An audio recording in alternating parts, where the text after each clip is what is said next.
All right, so moving on from where we have stopped. So we are going to talk about inheritance. What is inheritance? So inheritance by meaning is you inherit something, like you inherit your dad's old car and you give it a paint job, or you get a Bluetooth speaker system installed in it, you get new alloys installed in it. So you inherit something and you then add some quality to it. Okay. So in the previous example also we had seen we were inheriting an abstract class and we were giving a meaningful definition to the abstract methods. Okay. Now inheritance in object oriented programming is when a class acquires the property and behavior of another class. Say you have a base class as car. Now you want to make an electric car or a sports car or a truck out of it. Okay. All of those cars will have the basic features like start, brake, accelerate, but everything will have its own twist. So electric car will accelerate differently, petrol engine car will accelerate differently, a truck will accelerate differently. Okay.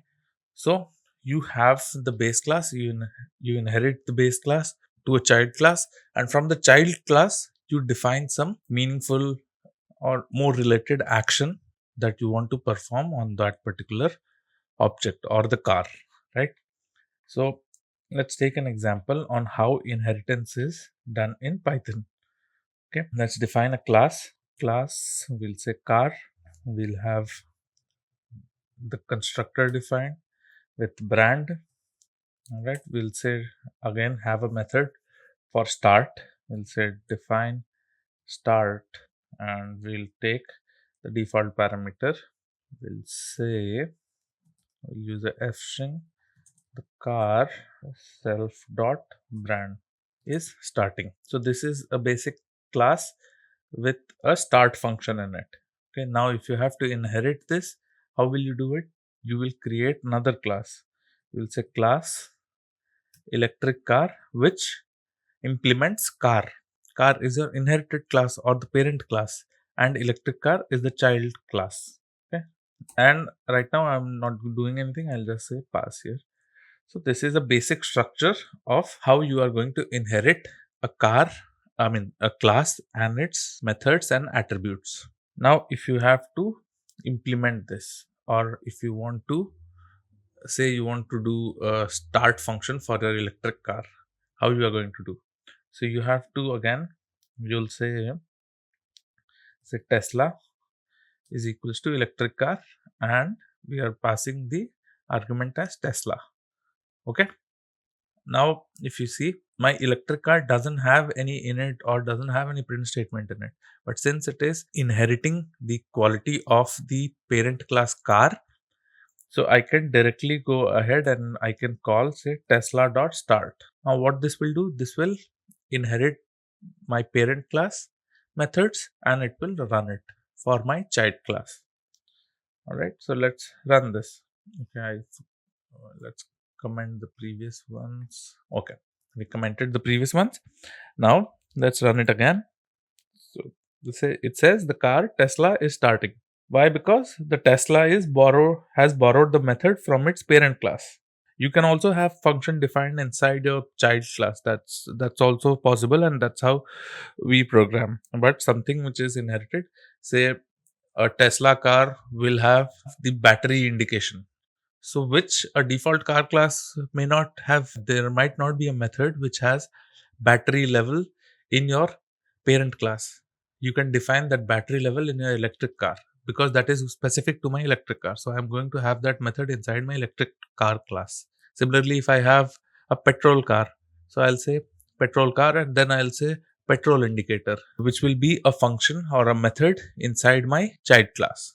Now let's take another example on super. That's another keyword that we have. So what is super? Super is used to access the methods of your parent class. Okay, say you have two methods with the same name and you want to access the parent class method rather than just your own class method. So how are you going to access? You are going to use super here. Let's take an example on it.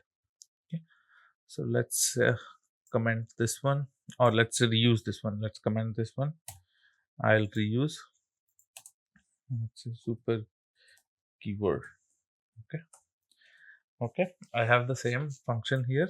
Now inside my uh, electric car, I am again going to define my constructor here. So I am saying define underscore underscore init and self. I'll say brand I'll have, and I'll also have battery level. Now my brand is already initialized in my parent class, right? So what I'll do, I'll just write super.init brand, and then I'll say self.battery level is equals to battery level. So what is happening here? This super keyword will make sure that Python understands that if I'm using super anywhere, I am going to refer the method from my super class or my parent class, right? So this init will run the init inside my parent class, and it will assign the brand value to the object instance that I'm creating. Okay. Now inside this function, again, I can have my own methods which are local to my electric car. Okay. How do I set that? We'll write define, and we'll say charge. Say charge self, and here we'll just print it. Okay. We'll just print is charging at battery level. Okay, fine. Now we use super here, super init to call the parent constructor, and this is also called constructor chaining. It avoids to repeat your code again and again. Okay, you don't have to say assign the brand again here. Since your brand was already existing, you are just calling a constructor of your parent class.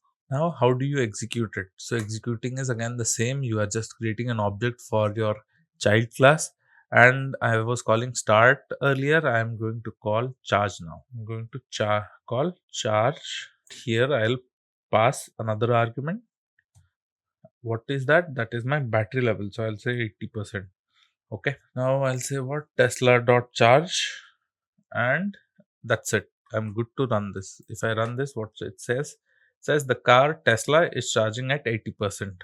So that's how you're going to use super keywords to refer to your parent class. Okay. Now the next thing that we are going to see is attributes and method resolution.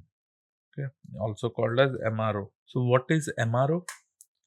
So to understand MRO, let's take an example. You have an object, you have a method inside your class, and using that object, you are calling the method. Now Python goes and checks inside the class itself, then inside the parent class, and up to its parent class. Say we just have seen one level of inheritance where there is a parent and child. You can have multiple level of inheritance. Okay, right? So in that scenario, the MRO is useful where you want to track from where the particular method is being called or which class has that particular method or attribute, right? MRO is the rule. It's kind of a rule that Python follows to decide which method to run when the class inherits from multiple classes. Okay, so let's take a small example. I'll talk about this when we are talking on multiple inheritance, and I'll show you how it works there or how it is useful. But let's take a small example on MRO. Okay, so let's say you have a class, you say it as petrol car. I'll just say start. I'll say print the car is, or I'll say petrol car is starting. Now I'll have another class. I'll say class. I'll say toy car. Toy car which implements, so it inherits petrol car. All right. And in this one, I'm just going to say pass. I'm not going to define anything here right now. Now, if you want to check how MRO works, there is a keyword again for printing the, so for printing the hierarchy, or so it will show you the path that Python had followed to look up for a function. So let's say print, say toy car dot MRO. Okay, let's see what it gives me. Petrol car doesn't inherit anything. All right, let's run this. So what does this output means? So it says class main toy, class main petrol car, class object. Okay. So this is Python telling you, hey, I'm looking for a method or attribute on a toy cars object. I'll look in this order. I'll go to toy car class, petrol car class, because toy car inherits from it, right? And Python base object class, because everything in Python is an object or is inherited from the object class. So this is the hierarchy that Python uses. It goes to toy car first, then it goes to your petrol car, then it goes to the base class, which is the object. And the data that is returned is basically a tuple of classes. All right. So we'll talk more on this when we are talking on multiple inheritance. But I just wanted to give you a hint of what MRO is. All right. So moving on, we'll see what polymorphism is. Okay. Polymorphism. And the first thing in polymorphism we are going to talk about is method overriding. So in simpler terms, what is polymorphism? If you have to define polymorphism, it means many forms. Poly means many, morphism is copy, right? Or you can say in multiple forms. So polymorphism means many forms. All right. So it allows object of different classes to be treated as if they are object of a common superclass. Think about a car, whether it is a Tesla, Ford, or Toyota. You can still call the start method, but each one might start each one might start in its own way. So in your object oriented programming, method overriding means redefining a method in a child class that was already defined in its parent class. Like we discussed, the car. So a Tesla might have electric start, a Ford might start a petrol engine, a Toyota might start a diesel engine. So so the same method start might not be useful for all of the three. We have to have different set of instructions defined inside my class. So how do we do that, or how do we achieve it? So let's see in an example. So we are doing a basic overriding. We're doing a basic overriding here. What we are creating a class, and we'll say car. Inside this, I am going to define, I'll say start. I don't want anything here. I'll just say start and self, obviously. And I'll say starting with key. Now, a electric car may have a push button, or any other car may have a push button to start rather than from the key. So let's create another class electric. We'll say class electric car, and we'll take car because I am inheriting my parent class as car. I'll say the same. I have definition of start. So I have a start in my parent. I am redefining the start in my child as well. Here I'll say print starting with, or we'll say starting silently with push buttons.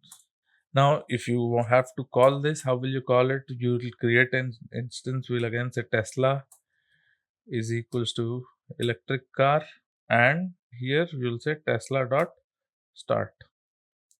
Now let's run this. What happened? So my parent class also had this method, but I redefined or I overrided the same method in my child class. That's why I don't see the message from my parent class. Instead, I just get a message starting silently with push buttons. So we overrided our start method. Now, what if you wanted to see what is being printed here? What if you wanted to see that as well? So in that scenario, you are going to use super keyword again. We talked about this, right? So you are going to use super, and you'll say super dot start. So in this case, you are going to get both the messages. Okay, let's see. So it first prints my this print statement, and then I'm calling the super method. So it is also printing me starting with key.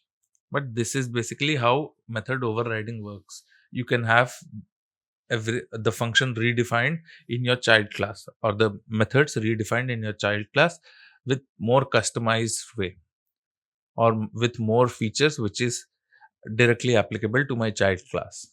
Now let's talk about one aspect that we haven't talked about yet, that is self. We are using this in all our examples while dealing in classes, right? So what is self keyword? So understand the self keyword as the reference of the current object or the instance of the class, right? So let's say I have a class, again car, and this car doesn't take anything. This is just a car, and I'll say init self. I don't want all of these, self and brand, right? And self dot brand is brand. I'll say define describe. I'll say print this this is brand, right? So what self is doing here is it makes sure that you are pointing to the current object reference. So if I create a class here, I'll say class, I'll say my car one, I'll say Ford, and I'll say my car one dot describe. I'll say my car two, I'll say Volkswagen, and I'll say my car two dot describe. So what I'm doing here is I am creating an object passing Ford as the brand, which is my object one. My car two is Volkswagen, which I'm passing this again, and the object name is my car two. So when I'm using the self reference, what it does is it helps me to keep a track of, or it helps Python to keep a track of what is the current object that is being referred to here. If I am referring using my car one, so self will remember that it's my car one, that this object reference is going to my car one. So my car one will be assigned to self so that it has a track of what is being accessed or which object is being accessed. So every object will have its own brand, and self ensures it is accessed and updated correctly. Without self, the object would be confused about whose data are we referring to. So nothing much in self, but it is very important while dealing with classes and methods. All right, moving on. So we are going to see another concept in Python which is known as duck typing. Okay, what duck typing is? What is duck typing? So duck typing allows you to have an object of any type. So what it means is it is trusting the behavior over the identity. Okay, so let's say there's a famous saying: if it walks like a duck, if it quacks like a duck, it's a duck. Okay, so similar concept is seen in Python's duck typing as well. So say you have a car rental agency, you rent out different vehicles, maybe a petrol car, electric car, or even toy cars for kids. Okay, so you don't care what type of car it is. You just want the car to have a start functionality in it. Okay. Now let's build an example on this concept. So let's say I have a class. Let's say I have a class and I'll name it as petrol car. Now I'll say I have a function start.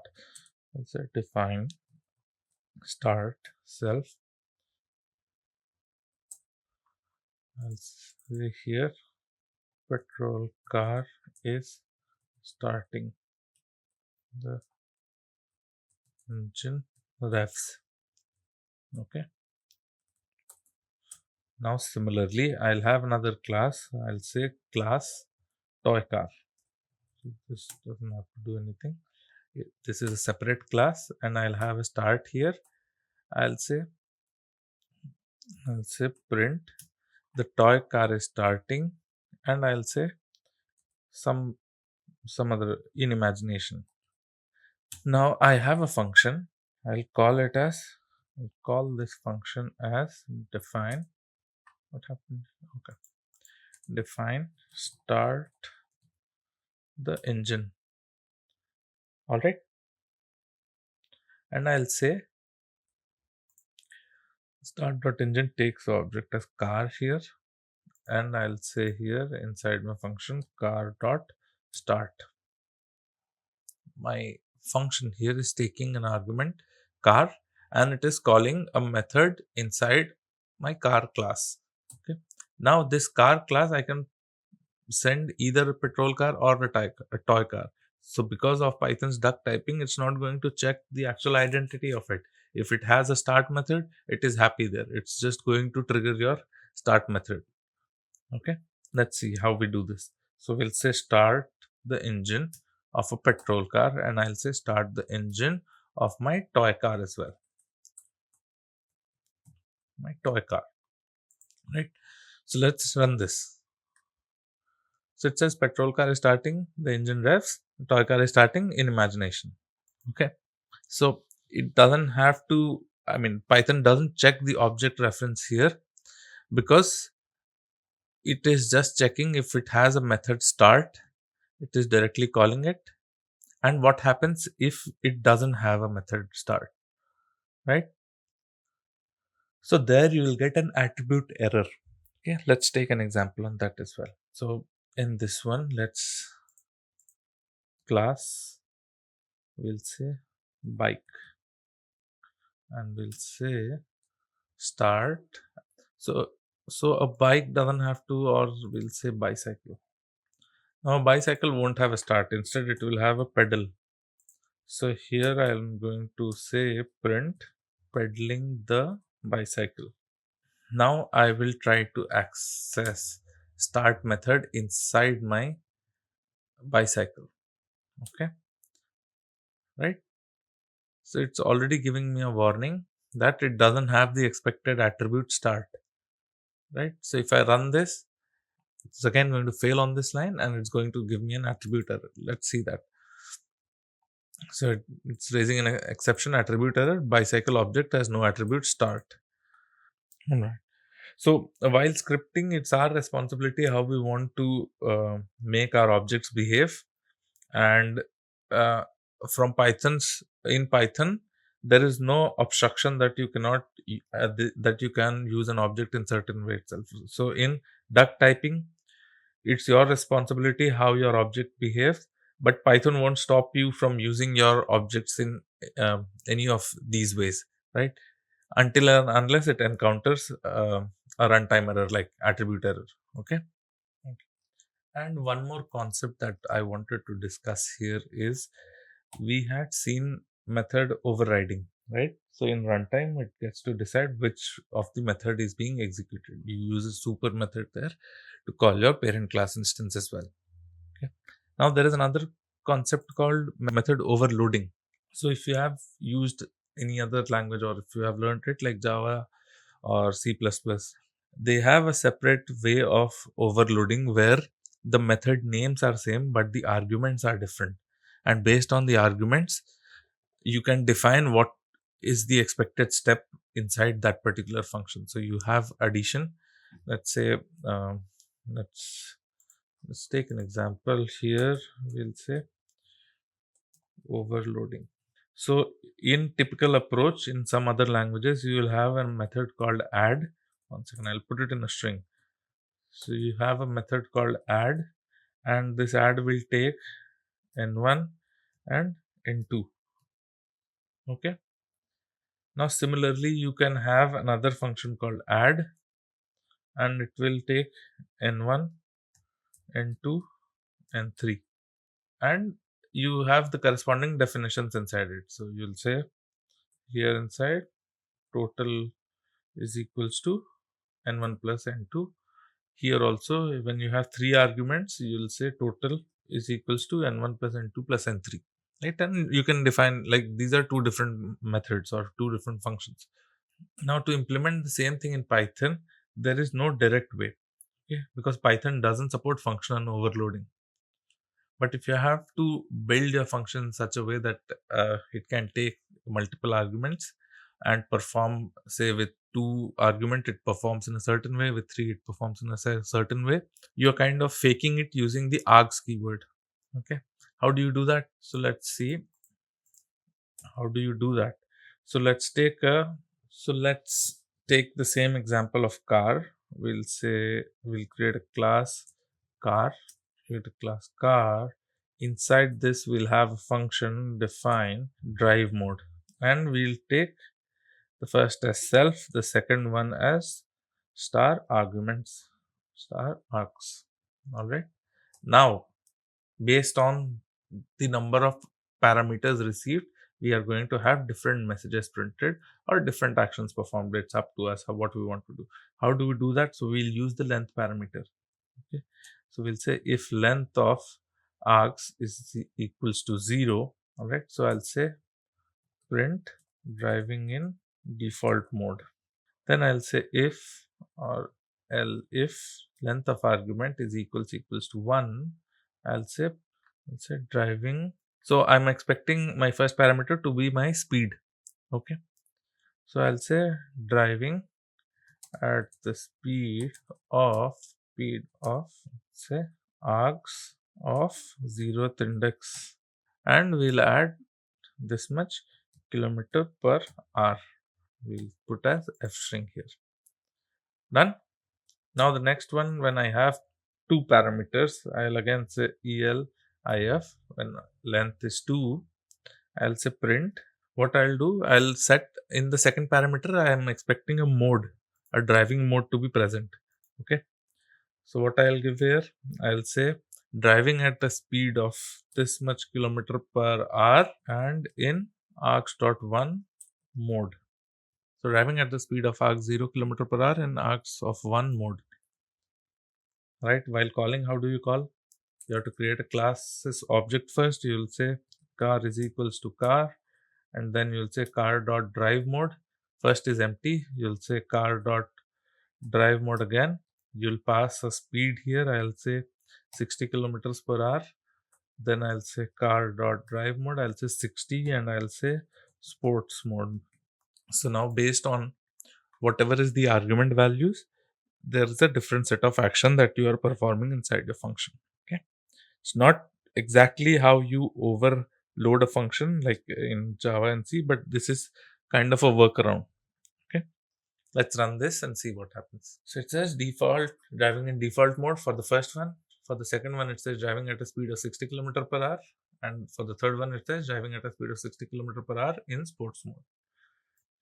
So we had seen two concepts here, inheritance and polymorphism. So inheritance lets you reuse the code from your parent class. We used super keyword to call parents methods and constructor. We had seen MRO, all right, and we had seen polymorphism. Lets different class respond to same method in their own way. We had seen duck typing. We had seen abstract base classes. Lastly, we saw function overloading with the help of args, right? That's all I had for this video. I'll see you in the next one. Thanks, guys.